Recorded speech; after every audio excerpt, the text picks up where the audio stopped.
We don't serve your kind here." The words landed like a slap across the entire restaurant, sharp enough to silence forks and freeze conversations midair. Kayla, the blonde hostess with a rehearsed smile, held up the reservation slip between two manicured fingers. She ripped it in half slowly, deliberately, as though the tearing sound itself was part of the performance. The scraps drifted to the polished marble floor at Amina's feet, mocking her presence in this room of chandeliers and crystal glasses.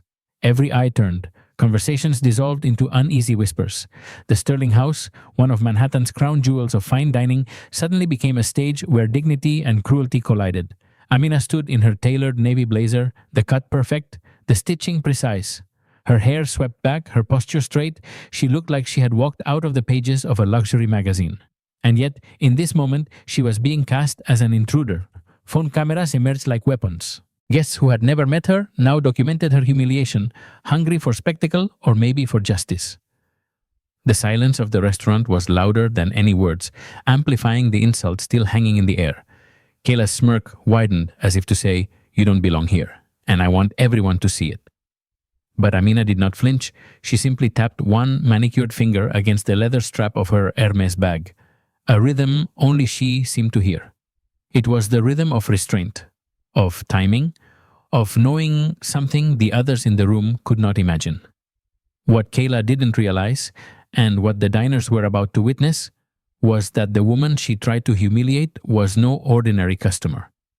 Have you ever witnessed a moment this unfair in real life? Drop a yes in the comments if you have. Your story matters here. The torn reservation slip still lay on the marble floor like discarded evidence, but Amina refused to look down. Instead, she reached into her blazer with deliberate calm and pulled out her phone. With one smooth motion, she unlocked the screen and opened her email. The glowing confirmation from OpenTable filled the display. Bold letters stating, "Sterling House, reservation confirmed, 8 o'clock p.m., party of 1. The timestamp glared back at 7:42 p.m., undeniable proof. She held the phone out for Kayla to see, extending it across the hostess stand with a steadiness that made her composure even more striking. "Here," Amina said softly, her voice low but clear. "Your system didn't fail. It worked exactly as it should." Kayla didn't even lean forward. She glanced at the glowing screen with the same disdain one might give to a counterfeit bill. "The system must have glitched," she muttered, dismissing the proof without hesitation. "We're fully booked through New Year's Eve. There's nothing I can do." But Amina's eyes drifted past her, into the heart of the dining room. White tablecloths glistened under soft lighting. 6 tables stood perfectly set, polished cutlery waiting, glasses catching the shimmer of chandeliers. Empty, silent, ready. Out of 80 seats, barely 30 were filled. The restaurant was far from capacity. "I see several available tables," Amina replied, her tone still even, but carrying an edge that cut through the stale air. Kayla's lips curled into a defensive smile as she folded her arms and leaned against the podium, body language forming a human barrier. "Those are reserved for our regular clientele," she said slowly, emphasizing each word. "People who fit our atmosphere." The phrase landed heavier than the torn reservation. It wasn't about availability. It wasn't about logistics. It was about belonging. Or being told you never would. A shadow fell across the polished floor as another figure stepped forward. Trevor, the assistant manager, carried himself with the confidence of someone who believed his word would be final. His dark suit was crisp, his smile polite, but his eyes told the truth. They scanned Amina from the crown of her head down to her shoes, lingering on the shade of her skin before returning, calculating to her face. It was an assessment without words, and it lasted no more than 3 seconds. The judgment, however, was instantaneous. "Is there an issue here?" Trevor asked, his tone coated in professional courtesy that felt more like theater than sincerity. He positioned himself next to Kayla, shoulders squared, forming a human barricade in front of the entrance. Amina didn't flinch. She tilted her phone slightly so the confirmation email still glowed between them. "No issue," she said evenly, "simply honoring a confirmed reservation." Trevor nodded slowly, pretending to consider her words, then clasped his hands in front of him.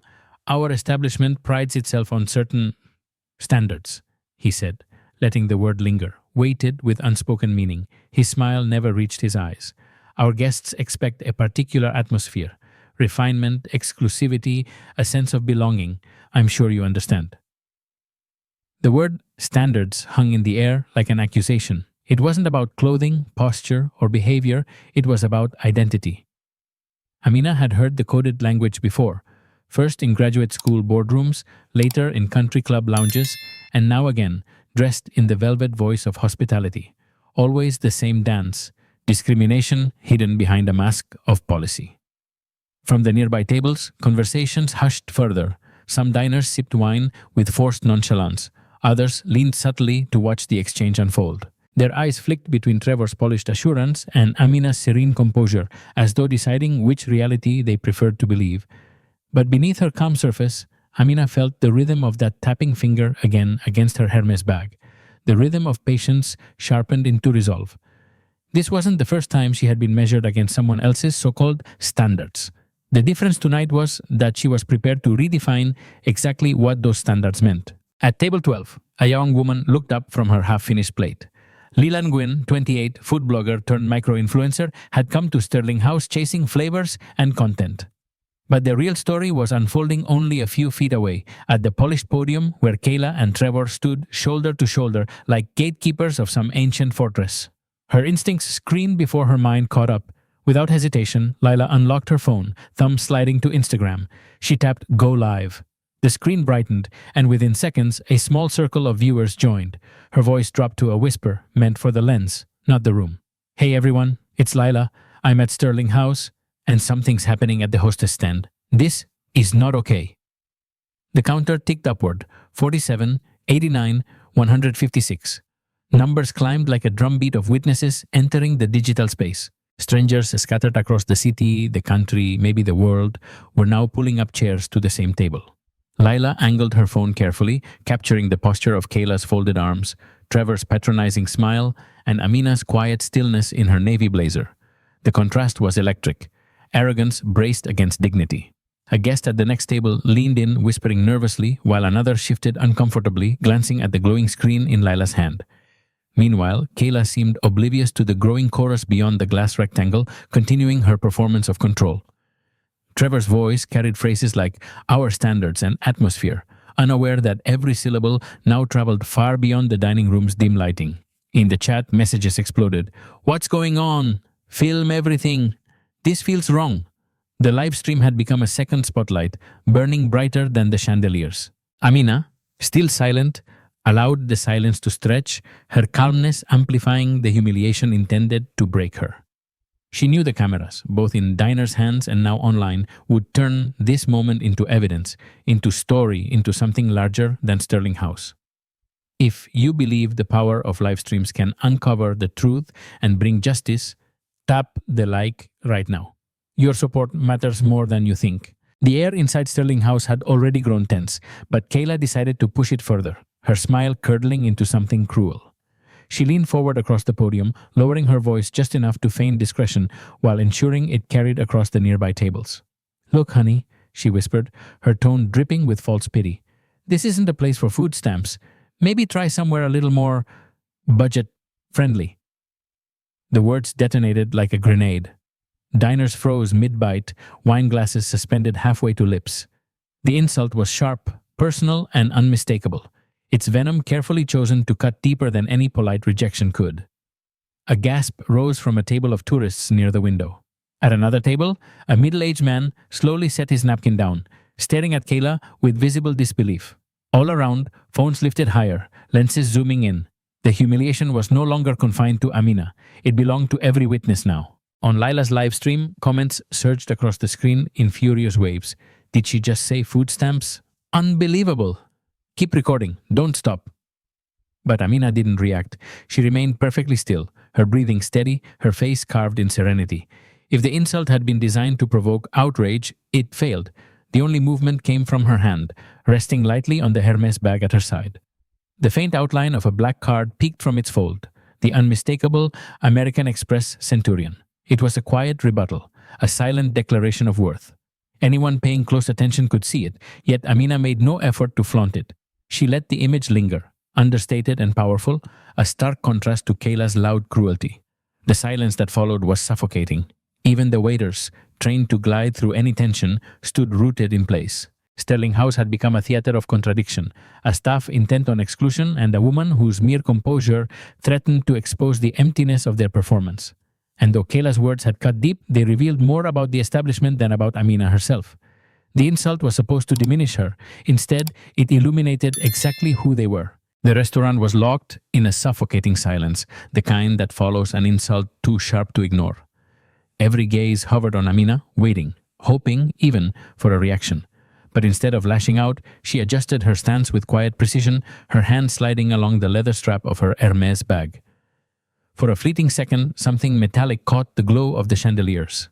A card, jet black and unmistakable, peeked from the fold of her wallet. The American Express Centurion.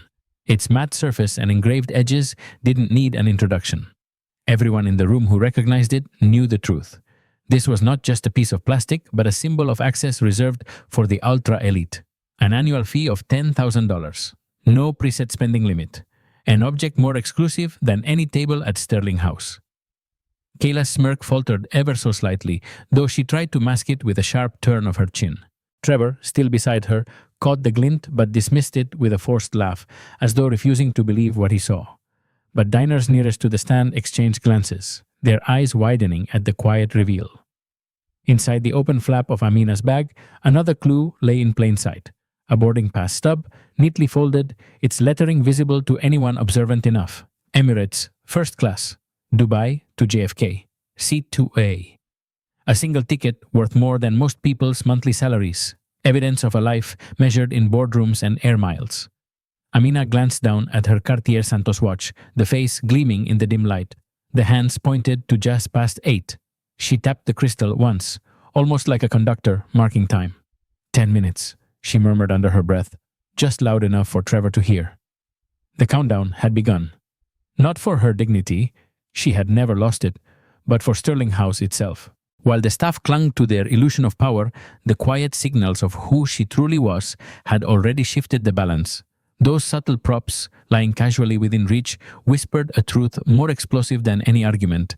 She didn't need their validation. She owned her time, her resources, her destiny. And in exactly 10 minutes, the entire room would understand just how dangerous it was to underestimate her. Trevor straightened his posture, as if to remind the room that he, not the woman in front of him, dictated the flow of Sterling House. He folded his hands neatly in front of his tailored suit jacket, his expression settling into the kind of polished patience reserved for unwelcome guests who simply refused to take a hint. "Ma'am," he began, voice low and deliberate, "this establishment is proud of its heritage. We have cultivated an atmosphere that reflects refinement, discretion, and exclusivity. Our regular clientele, our true patrons, expect a very particular environment when they dine here." He paused, letting his words hang in the air like smoke, heavy and suffocating. "We cannot compromise those standards for just anyone." Behind him, Kayla nodded emphatically, arms crossed, her smirk returning as if Trevor's speech had legitimized her cruelty. Together, they stood like twin sentries, walling off the dining room from the woman who dared to assert her place at their table. Around them, diners exchanged uneasy looks. Some nodded ever so slightly, complicit in silence, while others shifted in their seats, discomfort written across their faces. A few raised their phones higher, capturing not just the words but the smugness with which they were delivered. Amina absorbed it all, her expression serene, her breathing steady. When Trevor finished, she tilted her head just slightly, as though she were considering his words as one might consider a riddle. Then, without raising her voice, she asked the question that cut through the air sharper than glass. "Tell me, Trevor," she said softly, her eyes locking on his with unsettling calm. "Do you know who you're talking to?" The words were neither a threat nor a boast, but a challenge, a simple invitation for him to reconsider the balance of power. A ripple moved through the crowd. Forks clinked against plates, breaths caught mid-draw. Even the chandeliers seemed to vibrate with the tension of her question. Trevor chuckled lightly, dismissing it as arrogance. "Ma'am," he replied, shaking his head with mock amusement, "it doesn't matter who you are. This is Sterling House, and here we decide who belongs." But the room knew something he didn't. His words had just set the stage for his own undoing. Trevor's polite mask began to slip. The forced courtesy drained from his tone, replaced with the brittle edge of impatience. He leaned slightly toward Kayla, his voice pitched low but loud enough for Amina and half the room to hear. "Call security," he muttered, as though the words themselves were a form of dismissal. "If she doesn't leave voluntarily, we'll handle it another way." Kayla's smirk widened, triumphant at the escalation. She reached toward the phone under the podium, her manicured nails clicking against the receiver. The gesture was small but decisive, and it sent a shiver across the dining room. Everyone understood what it meant. This woman wasn't simply being denied service. She was being treated like a trespasser, a criminal. At table 12, Lila's phone captured every second. The red, live icon pulsed in the corner of her screen, her hand steady despite the racing of her heart. She whispered again for her audience. "They're calling security. This is unbelievable." Her viewer count surged past 400. Comments poured in faster than she could read them. "Stay with her. This is discrimination, plain and simple. Tag the news. Tag the press." The hum of conversation dissolved entirely.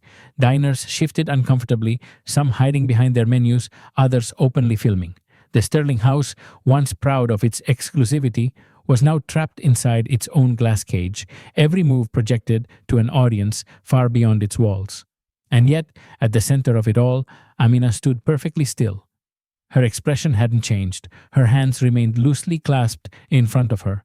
Even as the machinery of humiliation churned around her, she refused to give them the satisfaction of reaction. The tension was unbearable, as though the chandeliers themselves were holding their breath. Kayla replaced the receiver, her eyes glinting with satisfaction. Trevor turned back toward Amina, his voice firm, almost rehearsed. "Security will escort you out," he declared. This conversation is over, but in reality nothing was over. It had only just begun, and the livestream audience knew it. The soft murmur of discomfort broke suddenly as a new presence emerged from the shadows of the office corridor. Leonard Briggs, general manager of a Sterling house, strode into the dining room like a storm front rolling across the horizon.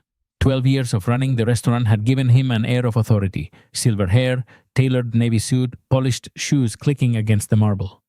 He had the look of someone who had spent a lifetime believing his word was final. "What's the commotion here?" Leonard's voice carried easily across the hushed dining room, practiced in command, sharpened by years of dealing with dissatisfied patrons.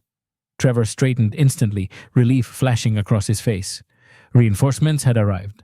"Sir," Trevor said quickly, gesturing toward Amina, "this woman is refusing to leave, despite not having a valid reservation."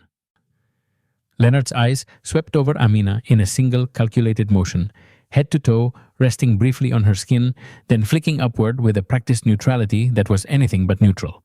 His expression didn't falter, but the verdict was already written in the slight downturn of his mouth. "Ma'am," Leonard began, adopting the tone of courteous finality, "I understand there's been some confusion. Unfortunately, we are fully committed this evening." He leaned in slightly, lowering his voice into a register that suggested benevolence, while dripping with dismissal. "Perhaps I can recommend some excellent establishments more suited to your preferences." The lie was blatant. Behind him, 6 pristine tables still sat empty under soft pools of light. The contrast between his words and the reality of the dining room was visible to every witness and to every phone camera raised in the air. At table 12, Leela's live stream surged past 1,200 viewers. Comments flooded in. "He's lying, look at the empty tables. Name this place. This is discrimination on display." A ripple of unease moved through the diners. Some shifted in their seats, others whispered sharply, and still others filmed with renewed purpose. Sterling House's polished facade was crumbling in real time, collapsing under the weight of Leonard's confident deceit. And through it all, Amina remained motionless, her watch ticking softly on her wrist. 6 minutes until the moment she had been waiting for. 6 minutes until the performance of exclusion was met with the reality of ownership. The double doors at the entrance swung open, and the presence of uniformed security shifted the atmosphere immediately. 2 men entered, one broad-shouldered, jaw set like granite, the other younger, eyes darting with uncertainty. Hank Doyle led the way, a senior guard with years etched into his posture. Behind him trailed Evan Park, barely 25, his pressed uniform not enough to hide the unease written across his face. Leonard gestured toward Amina with a dismissive flick of his hand. "Gentlemen, assist us, please. This guest is refusing to leave." Hank stepped forward without hesitation, his boots striking the floor like the beat of a gavel. His presence was meant to intimidate, to close the matter swiftly and without debate. "Ma'am," he said firmly, his hand brushing the radio at his belt, "I'm going to have to ask you to leave the premises immediately." His tone was final, as though he'd already prepared to use force if words failed. But Evan hung back, his gaze shifting from Amina's calm figure to the growing sea of raised phones around the room. He swallowed hard. This wasn't the routine disturbance he'd been hired for. There was no drunken guest, no petty fight, This was something heavier, something that made his chest tighten. Amina's eyes found him. She didn't glance at Hank, or at Leonard, or even at Trevor. She focused on the younger guard, reading the flicker of humanity in his restless stance. "Officer Park," she said softly, her voice cutting through the tension like silk through glass. "How long have you worked here?" Evan blinked, startled to be addressed. 6 months, ma'am," he answered automatically before Leonard snapped sharply. "Don't engage with her. Do your job." But Amina didn't break her gaze. "Do you enjoy it?" she asked. The question hung in the air. Evan hesitated, then admitted, "Most days, yes. We handled small disputes, nothing like this."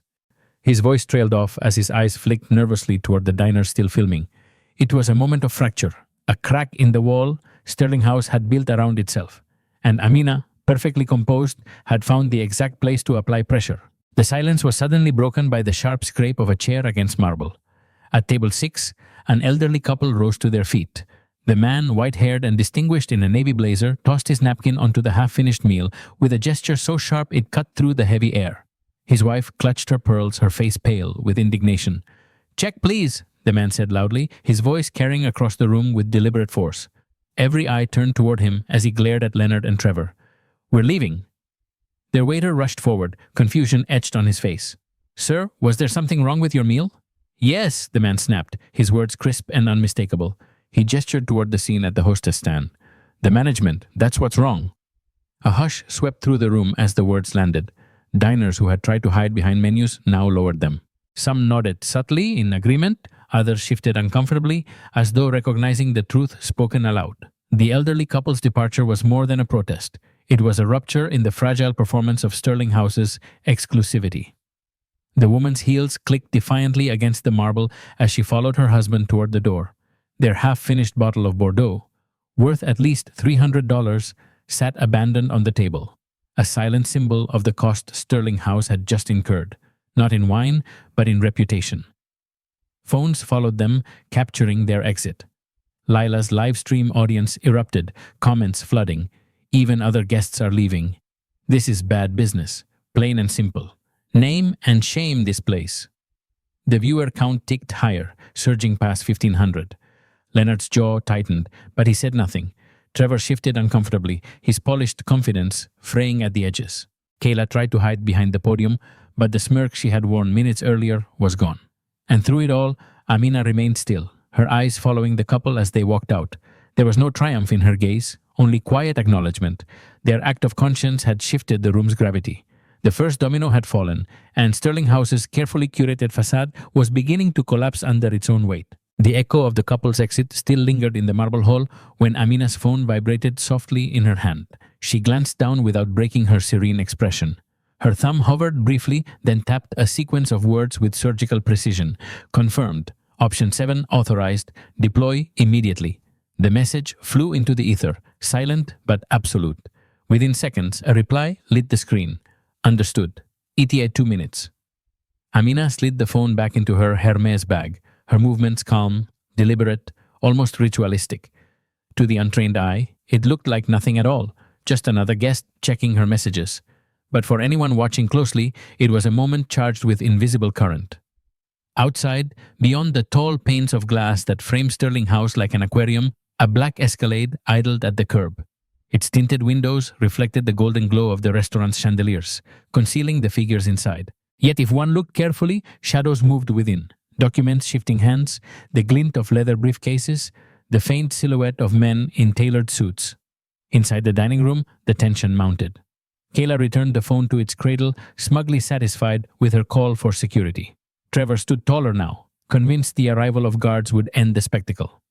Leonard smoothed his tie, rehearsing the lines of a man in control. None of them noticed the choreography already unfolding outside their glass fortress. At table 12, Lila's live stream surged again, the viewer count climbing toward 1,800. "Something's happening," she whispered to her camera, her eyes flicking between Amina's calm posture and the dark vehicle outside. The comments poured in. "Who is she texting? Look at that SUV. This feels bigger than a reservation." Amina checked her Cartier Santos once more. The second-hand ticket forward, steady, unbothered, as if marking the rhythm of a performance only she knew. 9 minutes had passed since she had been denied entry. Now the countdown was entering its final movements. Sterling House had no idea, but the stage they thought they controlled was about to belong entirely to her. The chandeliers hummed faintly, the only sound cutting through the thick silence as Amina glanced once more at her Cartier watch. The slim hand moved forward with unyielding precision. She inhaled deeply, her composure unshaken, and then spoke with quiet clarity. 90 seconds, she said. Her words weren't loud, but they carried. They floated over the hushed tables, over the scattered wine glasses and folded menus. Guests leaned in, sensing that something unseen was about to unfold. Without waiting for a response, Amina shifted her weight and began to walk toward the tall glass doors of Sterling House. Each step echoed across the marble like a gavel striking wood. Heads turned as she moved. Diners, staff, even the sommelier paused mid-pour to watch her retreat. To some, it looked like surrender. To others, the walk carried something more, a dignity that clashed with the petty cruelty she had endured. Kayla smirked in triumph, whispering something under her breath to Trevor, who chuckled as though the spectacle was over. But Leonard, emboldened by the presence of security at his side, couldn't resist one final strike. His voice rang out across the restaurant, dripping with disdain, sharpened by arrogance. "And don't come back," he called after her, his words cutting through the space like shards of glass. "This restaurant doesn't serve people like you." Gasps erupted around the room.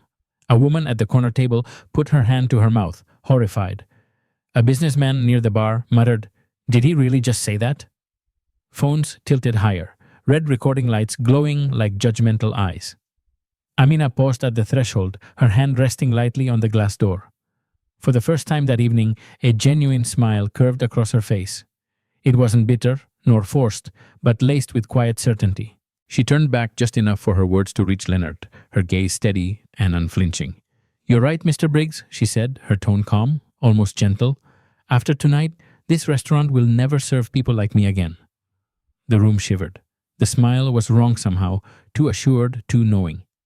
Diners exchanged uneasy looks. Even Hank, the senior guard, frowned, as if realizing too late that the balance of power had shifted. And with that, Amina stepped into the night air, leaving behind silence heavier than any applause. The cool night air wrapped around Amina like a cloak as she stepped onto the pavement. Behind her, the glass facade of Sterling House reflected its own hypocrisy. Guests peering through the windows like spectators at a theater, unaware the final act had only just begun. At the curb, the black Escalade purred quietly, its headlights casting long beams across the polished stone. Then, as if on cue, the rear door opened with unhurried precision. A tall man emerged, his silhouette crisp against the Manhattan glow, Samuel Price. His presence radiated the calm authority of someone who lived in the orbit of boardrooms and high-stakes negotiations. The charcoal Tom Ford suit he wore seemed cut not from fabric but from intent. And the leather portfolio in his hand bore the embossed seal of Price & Dalton, one of New York's most formidable law firms. Amina descended the last step with the poise of someone meeting destiny, not chance. Their eyes met, and there was no need for greetings beyond the obvious. "Right on time, Samuel," she said, her voice steady, edged with anticipation. Samuel nodded, extending the portfolio toward her. "The paperwork is finalized," he replied. "Signed, sealed, and filed with the state at exactly 8:05 p.m. His tone was matter-of-fact, the kind of assurance that left no space for doubt. Amina opened the portfolio under the golden streetlight. Inside, neat stacks of documents gleamed with official stamps, notary seals, and her own signature printed boldly at the bottom of the final page. The timestamp, 8:05 p.m., shone like a countdown reached, like the strike of a bell ending one era and beginning another. Through the window, Leonard leaned forward, his confident smirk faltering as he caught sight of the exchange outside. Trevor squinted, confused. Kayla waved a dismissive hand, whispering something about theatrics. But the diners watching knew better. The atmosphere had shifted. Amina closed the portfolio with a soft click and handed it back to Samuel. The smile on her face was no longer a mask of patience, it was the certainty of a woman who had already won. The glass doors of Sterling House swung open once more, but this time it was not humiliation that walked in, it was inevitability. Amina stepped back into the restaurant, her heels striking the marble with deliberate rhythm. At her side, Samuel Price carried the leather portfolio like a weapon of law, every detail inside sharper than any blade. The chatter died instantly. Forks froze, glasses trembled against polished wood. Even the chandelier seemed to flicker, as if the building itself sensed the reversal of power. Diners leaned forward in anticipation, phones raised higher to capture the confrontation's next act. Leonard, standing tall at the podium, forced a laugh. "I thought I made myself clear," he barked across the room. "You are not welcome here." His voice trembled slightly at the edges, but his arrogance pushed through like a failing dam. Amina stopped at the very same spot where, 15 minutes earlier, her reservation slip had been torn in half. She looked at Leonard, then at Trevor, then finally let her gaze rest on Kayla. None of them could hold her eyes for long. Samuel stepped forward, unclasping the portfolio. He withdrew a sleek tablet and powered the screen, its glow casting light on the stunned faces of the staff. "Mr. Briggs," he said evenly, "as of 8:05 p.m. this evening, this establishment was purchased in full by Amina Hospitality Group. The sale is complete. The documents have been filed with the state and notarized." Gasps rippled through the restaurant. The diners who had been silent witnesses now murmured in disbelief. Phones tilted closer to capture the glowing header on the screen. "Asset Acquisition Agreement. Sterling House." Amina's voice was calm, almost soft, but it cut like steel. "Effective immediately, Mr. Briggs. Your employment is terminated. You have 30 minutes to collect your personal belongings and vacate the premises." Leonard's face drained of color, then flushed red in an instant. His mouth opened, but no words came out. The certainty he had carried like armor shattered under the weight of her announcement. If you want to see the full reveal of who Amina truly is and how she dismantles this corrupt management, hit subscribe right now so you don't miss the next chapter of this story. For a moment, the restaurant seemed frozen in time. Leonard stood pale and trembling at the podium, while Trevor and Kayla hovered just behind him, their confidence draining with every breath. Amina let the silence stretch, her calm presence filling the vacuum that their arrogance had once dominated. Then she spoke again, this time with the authority of an owner, not a guest. "Trevor Morrison," she said, her voice level, almost clinical. "Assistant manager. Your employment is terminated, effective immediately." Trevor blinked, his mouth opening and closing like a man grasping for air. You can't do this," he stammered, his polished veneer collapsing. "I was just following protocol." Amina's eyes narrowed slightly, her words deliberate. "Whose protocol?"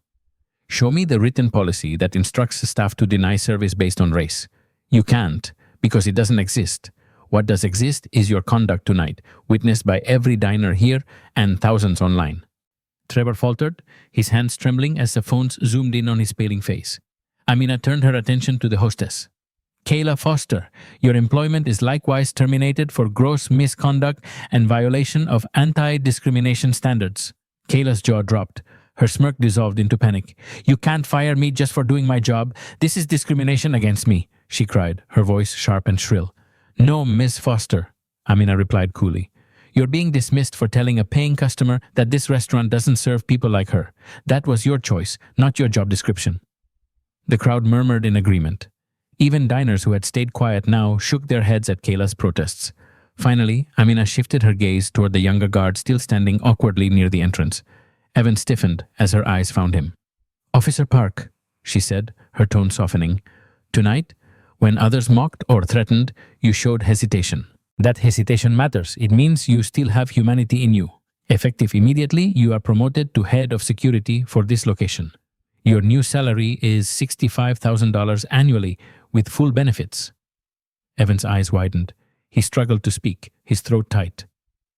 "Ma'am, I don't know what to say." "Say nothing," Amina replied gently. "Just continue to do what you did tonight. Stand on the side of respect when others don't." Applause broke out from one corner of the room, then another. Soon the sound filled the Sterling House, the echo of justice reshaping the atmosphere. The applause tapered into a charged silence, every guest leaning forward as if sensing the night was far from finished. Amina moved with quiet purpose, placing her Hermes bag on the podium where Kayla had once smirked in triumph. From within, she withdrew a slim folder, its edges crisp, its contents precise. "Mr. Briggs," she said, her tone even, "your arrogance tonight isn't the only problem. It's your numbers." She gestured toward Samuel Price, who stepped smoothly beside her. He opened his tablet once more, its glow illuminating the startled faces of staff and diners alike. With a flick of his hand, graphs and tables appeared on the screen, evidence too stark to deny. "For the past 2 years," Amina continued, Sterling House has seen a 23% decline in diverse clientele. That translates directly into lost revenue, approximately $1.1 million annually. Gasps rustled through the room. Diners exchanged incredulous looks. Phones tilted closer, capturing not just the confrontation but the data itself. Samuel read from the documents with the cadence of a courtroom. Market analysis indicates that inclusive service policies in comparable establishments increase annual revenue by an average of 35%. Under Mr. Briggs's management, Sterling House has underperformed despite its location, its brand, and its resources. He scrolled, revealing wire transfer confirmations, notarized acquisition seals, and financial forecasts under the banner, Amina Hospitality Group. The live stream surged past 3,000 viewers. Comments flooded Lila's phone. This is bigger than a reservation. She's tearing down their whole business model. Facts don't lie. Look at those numbers. Leonard's face drained further, his lips trembling as though each statistic struck like a hammer against his confidence. Trevor and Kayla stood frozen, already dismissed but unwilling to move, as though clinging to the wreckage of their imagined authority. Amina let the silence return after Samuel finished reading. She looked across the dining room, meeting the eyes of strangers who now watched her not as a guest but as the new architect of Sterling House's future. This isn't revenge, she said quietly. It's business. Discrimination doesn't just destroy dignity, it destroys profit. The truth, laid bare in ink and numbers, was undeniable. Sterling House had bled revenue under exclusion, and Amina had just proved it to the world. The numbers still glowed on Samuel's tablet, a silent indictment against years of exclusion. But Amina was not finished. She turned from the data to the faces before her. The staff frozen in unease, the diners leaning in with anticipation, the livestream audience swelling into thousands. Tonight, Amina said, her voice calm but edged with resolve, Sterling House begins a transformation. She drew another document from Samuel's portfolio and laid it across the podium. Effective immediately, all staff will undergo 40 hours of mandatory training in unconscious bias and inclusive service. This is not optional. Continued employment depends on it. A murmur rolled through the staff. Some exchanged nervous glances, others nodded almost in relief. The words carried weight, not just as a warning, but as an opportunity. Amina's eyes cut toward Trevor and Kayla, lingering only long enough to remind everyone of the consequences already delivered. Then she faced the rest. For those who demonstrate commitment to these standards, there will be rewards, salaries will increase, benefits will expand. You will become part of a model establishment, one that sets the standard for inclusive hospitality in New York City. She stepped aside so Samuel could project a second set of charts, salary grids, retention statistics, performance incentives. The numbers climbed upward, promising not just fairness, but prosperity. Those unwilling to change, Amina continued, her tone lowering, will find themselves replaced. This restaurant is no longer a sanctuary for prejudice. It will be a home for excellence, for every guest who walks through those doors. Phones lifted higher as diners captured her every word. Lila's livestream chat lit up with comments. She's building something new. This is how reform starts. Finally, accountability with action. The staff stood in stunned silence, the weight of their new reality pressing down. Some looked fearful, others hopeful, but none could deny the gravity of the moment. Amina placed her hand on the podium where, less than half an hour earlier, Kayla had shredded her reservation slip. This space will no longer reject people, she declared. It will welcome them, and together we will prove that hospitality is not about exclusion, but belonging. The applause that followed was not hesitant. It was thunderous, erupting from guests and echoing through the marble walls. The old Sterling House was gone. The new one had just been born. The applause swelled until it filled every corner of Sterling House. Diners stood, clapping with the energy of people who understood they were not merely witnessing a restaurant dispute, but something larger, a reckoning. The chandeliers shook faintly from the thunder of hands, and phones hovered high, immortalizing every second. Leonard Briggs stood rooted behind the podium, his face mottled with red and white. The weight of humiliation pressed into his shoulders, but arrogance still clung like a last refuge. He raised his hand for silence, his voice cracking as he tried to reclaim authority. This will not stand, he shouted, words tumbling over themselves. I'll sue. I'll take you to court and I'll ruin this farce. You think a live stream and a few signatures can undo 12 years of my work? You'll regret this." The words echoed, but instead of fear, they drew a ripple of disdain. A diner near the bar muttered, "He still doesn't get it." A Lila's livestream comment feed exploded. "He's digging his own grave. Every word is on camera. He's finished." Samuel Price stepped forward, tablet in hand, his tone calm and surgical, a sharp contrast to Leonard's sputtering rage. "Mr. Briggs," he began, "you are welcome to pursue legal action, but I should remind you that tonight's events were captured in multiple ways. Not only by Miss Nguyen's livestream, currently broadcasting to over 3,000 viewers."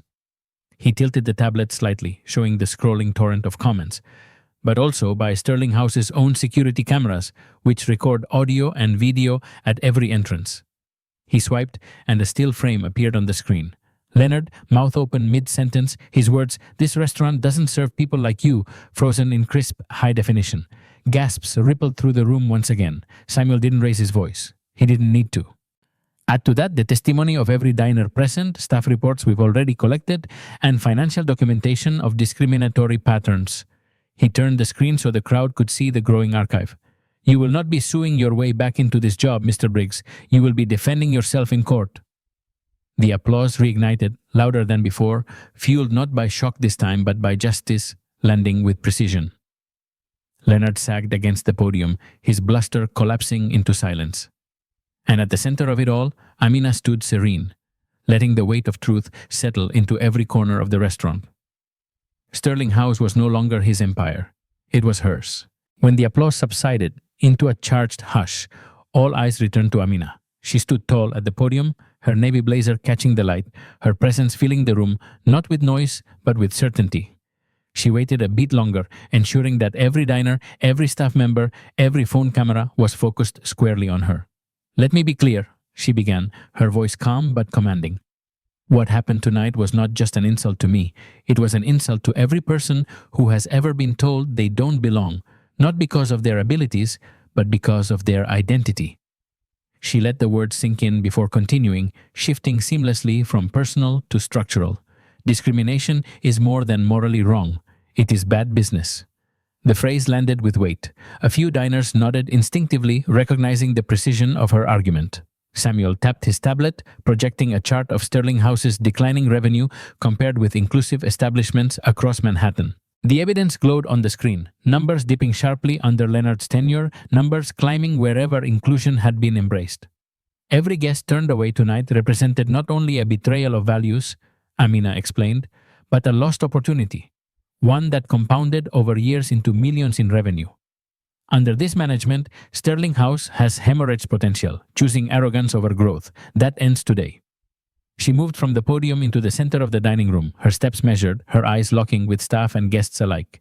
From this moment, this establishment will become a model of inclusive hospitality, a place where excellence is measured not by who we exclude, but by how well we serve every person who walks through our doors. The diners erupted in applause again, this time not out of shock or relief, but out of shared conviction. The staff, those not already dismissed, looked at one another with a mixture of awe and trepidation. They knew the standards had changed. They knew tomorrow would not be business as usual. Amina raised her hand, allowing the sound to swell and then settle. Discrimination destroys dignity. But more than that, it destroys profit, it destroys trust, and it destroys legacy. Tonight, Sterling House begins anew. Tonight, we prove that inclusion is not charity, it is strength. The words lingered, resonating deeper than any fine wine or gilded chandelier could. A new foundation had been laid, and everyone in the room knew it. The echoes of Amina's declaration still vibrated against the marble when she stepped back toward the podium, her hand brushing the edge of Samuel's tablet. With a nod, he tapped the screen again, and a new set of charts appeared. This time, not about failures, but about the future. "Here is what transformation looks like," Amina said, her voice steady and precise. "Effective immediately, every member of a staff who remains will undergo a comprehensive 40-hour training program on unconscious bias, cultural awareness, and service excellence. This training will not be a lecture. It will be immersive, practical, and required for continued employment." She glanced across the staff line. Waiters, bussers, and kitchen aides shifted nervously, but a few straightened their backs, relief flickering in their eyes. "Second," she continued, "compensation. Salaries for all qualified staff will rise by an average of 15% once training is completed. Performance bonuses will no longer be tied to favoritism or seniority. They will be linked directly to measurable outcomes, guest satisfaction scores across all demographics. The room buzzed with whispers. A buzzer near the back muttered, 15%. His colleague elbowed him, nodding toward Amina with something close to gratitude.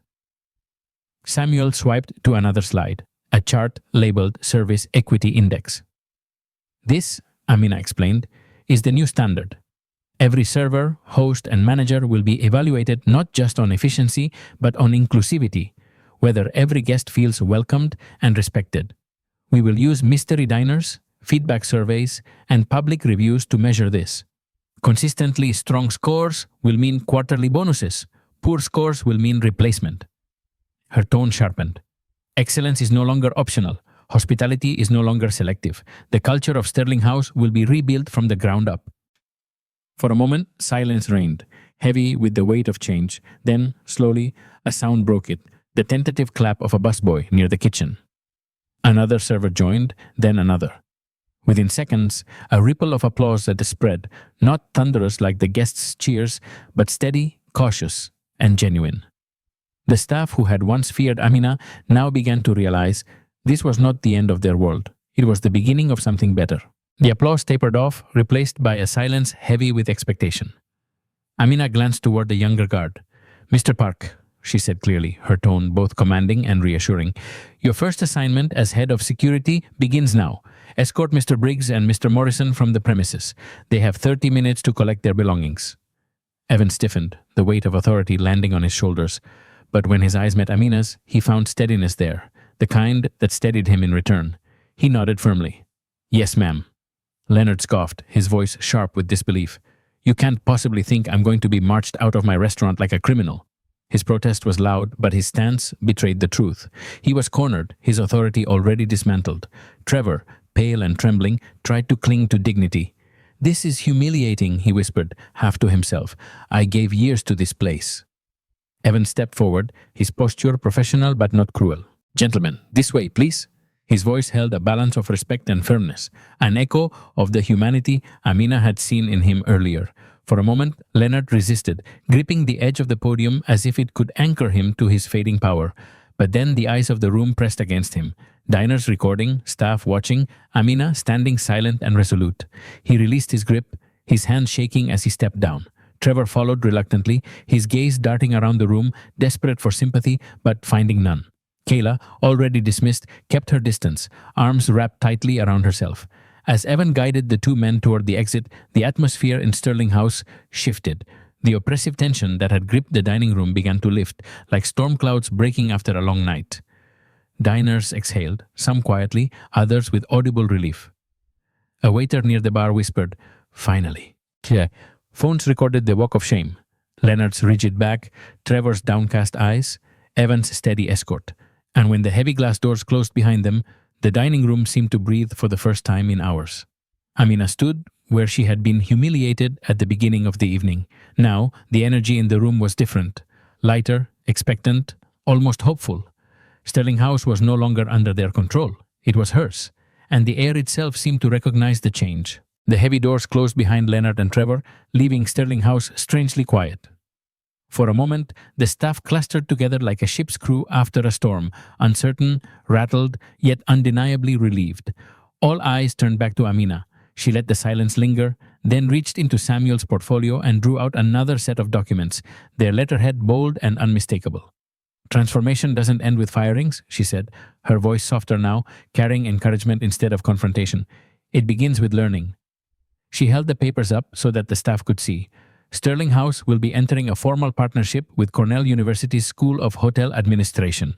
Starting next month, every employee will participate in a certified hospitality equity program designed by industry leaders and academics. This training will give you tools not just to avoid mistakes, but to excel culturally, professionally, and personally. A ripple of surprise moved through the staff. For the first time that night, hope flickered in their eyes. A young server whispered, "Cornell?" as though the name itself were impossible to imagine connected with her work. "Yes," Amina confirmed, her tone warm. "Cornell, because you deserve access to the same level of excellence as any manager at the top hotels in the world. You will learn about unconscious bias, yes, but also about leadership, communication, and building careers that last. She glanced toward Evan, who still stood at the entrance in his new role. Opportunities like these open doors. I will not ask perfection from you, only progress. If you are willing to grow, this place will grow with you. Samuel advanced the tablet, displaying images of other restaurants in the Amina Hospitality Group. Diverse teams, vibrant dining rooms, smiling customers of every background. This is not theory, Amina said. It is proven. Inclusive space outperform exclusive ones. And together we will prove it here at the Sterling House. For the first time, staff who had been rigid with fear began to nod. A waitress near the bar exhaled audibly, shoulders dropping. Another server whispered, "Maybe this is our chance." The tension that had once suffocated the room eased into something else, tentative trust. 6 weeks later, Sterling House no longer resembled the place it had been on the night of humiliation and reversal. The marble floors gleamed as before, the chandeliers still glowed like golden constellations, but the atmosphere had changed completely. The air was lighter now, carrying not the weight of exclusion, but the warmth of welcome. At the front desk stood a new hostess, Kendra Morales, a young Afro-Latina woman promoted after completing the first wave of Cornell's equity training. Her greeting was confident, her smile genuine, her tone infused with professionalism that no script could fabricate. "Good evening, welcome to Sterling House. Your table is ready." The dining room pulsed with diversity. At one table, a black family celebrated a grandmother's birthday, laughter spilling across the space where once silence had suffocated. At another, a group of South Asian professionals toasted a successful deal. A young gay couple dined comfortably near the bar, their presence met with smiles instead of stares. The once exclusive hall now mirrored the city it served. Numbers told the same story. Revenue had climbed by 34% compared to the same period last year. Customer satisfaction surveys, once marred by complaints of bias and cold service, now glowed with scores in the mid-90s. Employee retention rose to 96%, proof that respect nurtured loyalty better than intimidation ever had. Even the staff carried themselves differently. Servers moved with pride, no longer weighed down by whispered instructions to judge guests by appearance. Evan, in his new role as head of security, walked the floor with quiet confidence, his presence reassuring rather than intimidating. The community noticed too. Local news stations reported on the Sterling House turnaround, praising it as a blueprint for modern hospitality. Non-profit groups booked events here. Families who had once avoided the address now returned with confidence. What had been a symbol of exclusion was becoming a hub of belonging. And at the center of it all, Amina often dined quietly in the corner booth, watching as the vision she had spoken of that night unfolded in real time. This wasn't just business recovery. It was redemption, proof that inclusion could rewrite not only numbers, but lives. 3 months after that night, the story of Sterling House had spread far beyond Manhattan. Clips of the confrontation had been viewed over 8.7 million times across platforms. Harvard Business School added the Sterling House case to its executive program. The National Restaurant Association updated its guidelines, citing Amina's reforms as a model. And dozens of restaurants across the country quietly began reviewing their own policies before scandal could reach their doors. But the real victory was not in boardrooms or headlines, it was in the everyday lives transformed. Families who now dined in spaces they once avoided, employees who felt respected instead of discarded, and communities that discovered hospitality could mean belonging. The ripple effect was undeniable, proof that one act of resistance could spark systemic change. Now, the story turns to you, because this isn't just about Sterling House. It's about every cafe, hotel, boardroom, and office where someone is told they don't belong. Have you ever witnessed or experienced discrimination in a business or restaurant? Share your story in the comments below. Your words matter. They help expose the patterns that need changing. If this story resonated with you, hit the like button. It tells us to keep making these narratives louder. And don't forget to subscribe and tap the bell icon so you'll be the first to hear more real stories of transformation, resilience, and justice. Finally, share this video with someone who needs to see that change is possible.